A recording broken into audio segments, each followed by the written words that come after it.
Going on, everyone? Welcome, Rabid here, and in my possession I do have one of Bitmains' most popular miners minus Bitcoin. This is their latest Scrypt miner, the L9 16 gigahash version. Now, if you're unfamiliar with Scrypt, that is the algorithm that does mine Litecoin, that is merge mined with dogecoin, which is now also merge mined with Bellscoin. So you are mining all three coins at the same time, with dogecoin being the biggest money maker on these machines. I do want to throw a huge shout out to Crypto Miner Bros, who did send me this model, the 16 gigahash version. You can get these upwards to 17 gigahash as well. All right, guys, so as mentioned, Crypto Miner Bros did send me out the L9, and if you are looking for any ASIC miners, I highly urge you guys to use that link down in the description, and code RABBIT will grant you an additional 70 off each item here. Every price here does have shipping into the fees, and it is drop cost here, so you have very, very low import fees. And it's looking like they also have the Radiant ASIC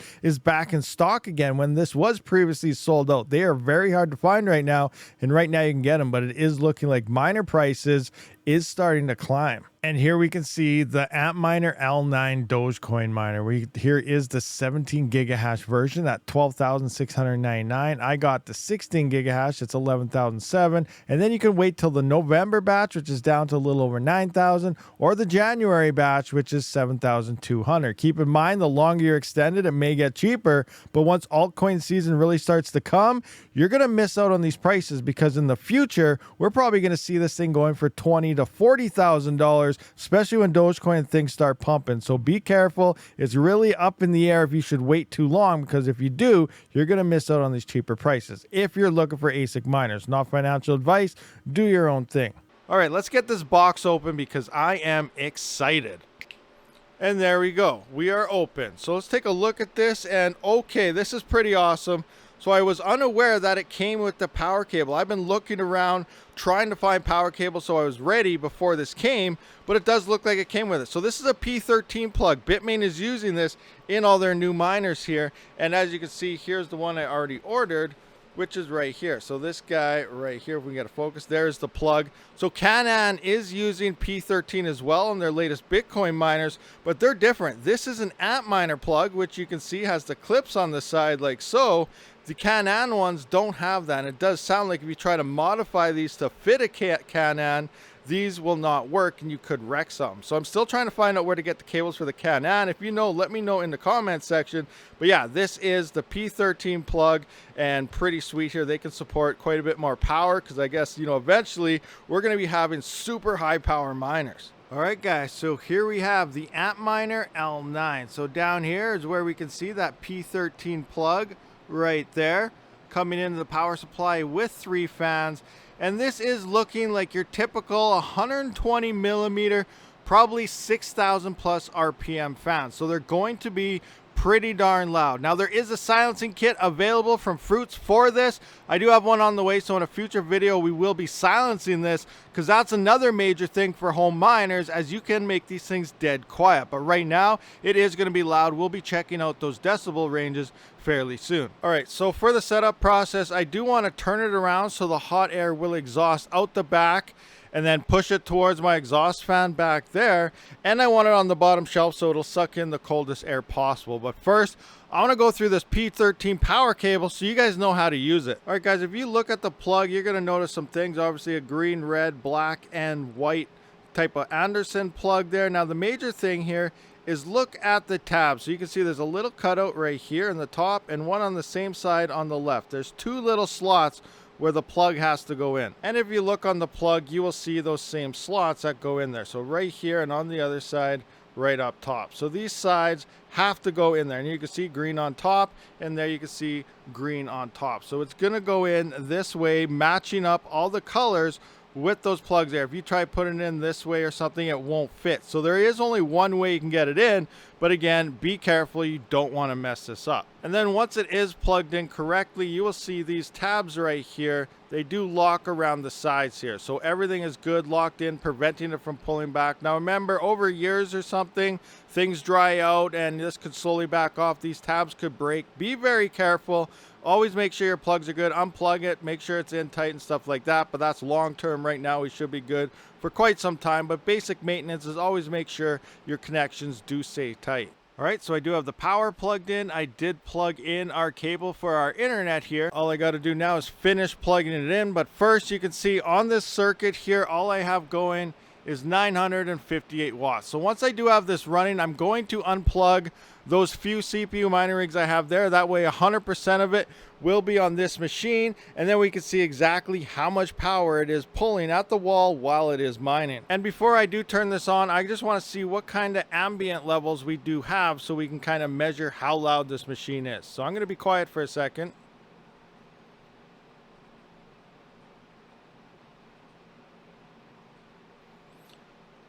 So we are around 58.8. So that'll be our baseline number. Let's see what it hits once we plug it in. Okay, so this thing is freaking loud on boot up. We've seen about 94 decibels there. I'm gonna spin my camera so you can actually hear this, because this mic does have nice background detection, you know, kind of removes background noises. So I'm gonna turn my camera around quick.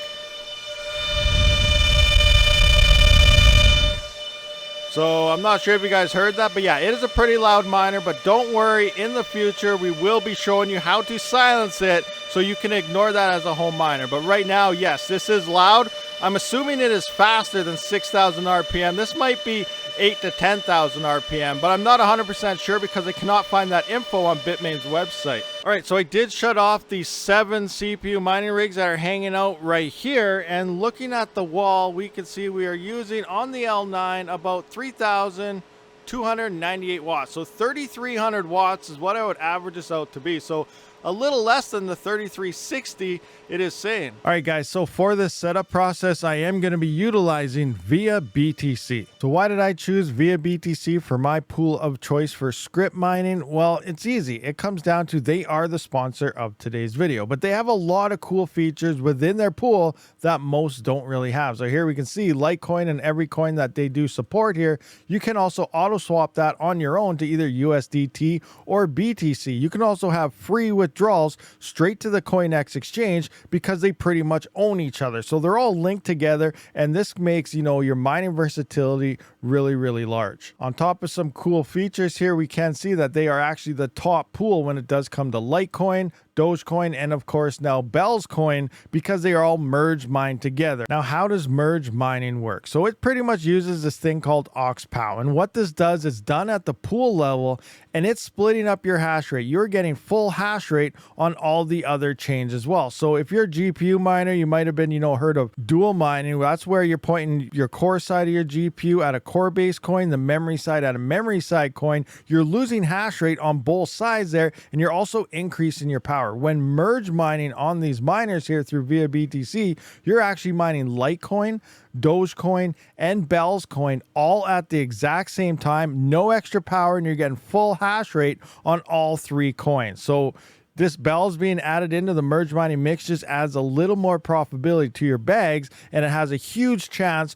to gain a huge FOMO stage from being the same creator as Dogecoin, so we could see big pumps moving into altcoin season next year. I will have a link to ViaBTC down in that description. All right, so if we come into our dashboard here, pick the coin you want to mine, and this one obviously LTC, which is merged mined with both Doge and Bellscoin now. We can see the stratum we need to utilize, so we're just going to copy this stratum right here, and then for our worker name and stuff, we do have to use our account name, which will be rabidmining in my case, and then a period, and then whatever you want to name this miner. So we're going to come into the Bitmain miner here. You do have to find the IP on your router or something, or ever how you find things that are hooked to you. Mine is just directly into my router. So we're going to click on settings here, and we're going to add in our first pool. So I'm just going to double that up, paste that in. There's our ViaBTC miner name. This is going to be rabidmining, which is my account, period. So for my worker name, I'm going to go with, I guess, L916G. Actually, it's only L9 I have, so I'm just going to go L9 for now.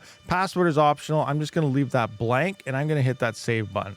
So after this thing does configure, it should start reaching out and connecting to the pool in no time. As for the setup, you can see a mode down here. So there's a normal mode and a sleep mode. So all this does is pretty much normal mode is mining mode. And then if you want to unplug it or shut it off, you never want to do that while it's pulling full power. This is supposed to be around 3,360 watts. If you just unplug it or something, that could spark, wreck something, cause a fire, hurt you, a whole bunch of things. So you want to put it in the sleep mode and then unplug it once you see the power drop at the wall. That's why it's always recommended, so you know how much power you're drawing, to have a watt meter or a metered PDU or something. Now, if you are new to any ASIC miner, including Bitmain here, and you first put in all your pool parameters and everything, you're noticing nothing is happening yet, make sure you go into your miner log and look at everything. Now, when you first plug this thing in, every single time, it's going to take 5 to 10 minutes of doing system checks, checking voltages and all your chips and fan speeds and all sorts of stuff. So it's going to be hanging out in the background, screaming away until this is done. Once it's done, it then will connect to the pool and start mining. And if it's been running the whole time and you switch to another pool, it'll just swap over to that new pool instantly. It won't have to do that whole process again. That only happens every time you plug it and power it back up. All right, so to take a look at some current hash rates here, my internet went out, so everything is off. So this kind of sucks here, bad timing, but here's what we got so far. So this has been on for about 4 hours. Now we can see 2320 to about 2320 or 320 right here. So about 4 hours long here, 4 hours and I guess 20 minutes it's been on. We've mined 0.00704 LTC and 25.34 Doge. Now, I can't go in to see how many bells I have got yet. I will do an updated video once I have, a couple days straight of mining here. But right now, it's looking like that's about a $2.53 worth of Dogecoin, 43 cents worth of Litecoin, and you times that by 6 for a daily type of probability. That's about $17.77. And then again, whatever Bells has been making as well. So this thing is mining a nice chunk of coins for Litecoin and Dogecoin. All right, guys, so that pretty much does wrap up this video. We went through some noise levels, power consumptions, hash rates is between 16 to 17 gigahash. We will get more accurate and long-term numbers and profitability as the next couple days do go by. I did run into an issue with my internet going out, so that kind of sucks as well. But we'll get all the information out eventually as we update how the rewards are working on this miner. Also, I want to point out it did quiet down quite a bit, so I'm just going to be quiet here. With it actually mining, depending on your ambient temperature, it's a lot lower in RPMs. So 76.5 or so is what we're doing now. Definitely a lot lower. I can't remember if I showed that earlier, but I do have my fruits kit in now, as we can see right there. So I'm going to be silencing this thing and running with an inline fan very, very soon for you guys, so you don't have to worry about any noise levels at all. So thank you for checking out this video. Share it around. Hit that subscribe button. I will see you on the next one. Rabid out.